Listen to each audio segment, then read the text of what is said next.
প্রিয় দর্শক মণ্ডলী, আসসালামু আলাইকুম রহমতুল্লাহ। এই যে দেখেন আমার এই কলমটি আমি আমার ডালা থেকে ছোট ছোট গাছ মানে ডালা কেটে সুন্দর মতন কাটিং করে লাগিয়েছিলাম। তারপর এখন খুব সুন্দরভাবে অনেক সুন্দরভাবে শিকড় এসেছে এগুলার মধ্যে।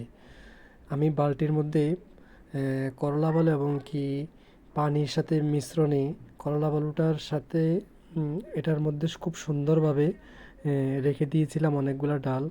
এই যে খুব সুন্দরভাবে শিকড় দিয়েছে, আলহামদুলিল্লাহ। এই যদি আপনারা এভাবে লাগান তাহলে অনেক সুন্দরভাবে এগুলার মধ্যে শিকড় আসবে। এই যে আপনারা দেখতেছেন, এই যে কত সুন্দরভাবে শিকড় আসছে আপনারা দেখেছেন, আলহামদুলিল্লাহ। এইটা হচ্ছে লেবু বাগানের ডালা, ঠিক আছে। আর এই ধরনের সকল ডালাতেই অনেক সুন্দরভাবে ইয়ে আসে, শিকড় আসে। আপনারা ট্রাই করে দেখতে পারেন। আরেকটা ভিডিওতে ইনশাল্লাহ আমি দিব কিভাবে ডালাগুলা কাটতে হয়, কিভাবে রোপণ করতে হয়, সবগুলা ভিডিও ইনশাল্লাহ দিব। সবাই ভালো থাকবেন। আসসালামু আলাইকুম রহমতুল্লাহ।